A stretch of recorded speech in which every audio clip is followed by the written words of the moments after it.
The book of 2 Chronicles. Chapter 3 verse 1 to 17. Then Solomon began to build the house of the Lord at Jerusalem in Mount Moriah, where the Lord appeared unto David his father, in the place that David had prepared in the threshing floor of Ornan the Jebusite.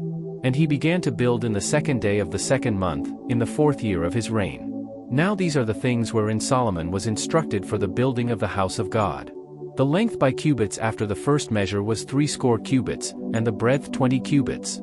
And the porch that was in the front of the house, the length of it was according to the breadth of the house, 20 cubits, and the height was 120, and he overlaid it within with pure gold. And the greater house he sealed with fir tree, which he overlaid with fine gold, and set thereon palm trees and chains. And he garnished the house with precious stones for beauty, and the gold was gold of Parvaim. He overlaid also the house, the beams, the posts, and the walls thereof, and the doors thereof, with gold, and graved cherubims on the walls. And he made the most holy house, the length whereof was according to the breadth of the house, 20 cubits, and the breadth thereof 20 cubits, and he overlaid it with fine gold, amounting to 600 talents. And the weight of the nails was 50 shekels of gold. And he overlaid the upper chambers with gold. And in the most holy house he made 2 cherubims of image work, and overlaid them with gold.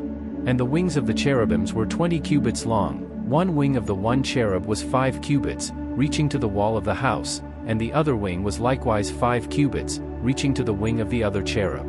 And one wing of the other cherub was 5 cubits, reaching to the wall of the house, and the other wing was 5 cubits also, joining to the wing of the other cherub. The wings of these cherubims spread themselves forth 20 cubits, and they stood on their feet, and their faces were inward.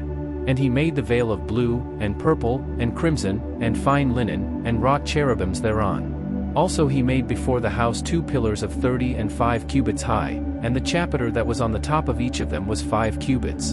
And he made chains, as in the oracle, and put them on the heads of the pillars, and made 100 pomegranates, and put them on the chains. And he reared up the pillars before the temple, one on the right hand, and the other on the left, and called the name of that on the right hand Jachin, and the name of that on the left Boaz.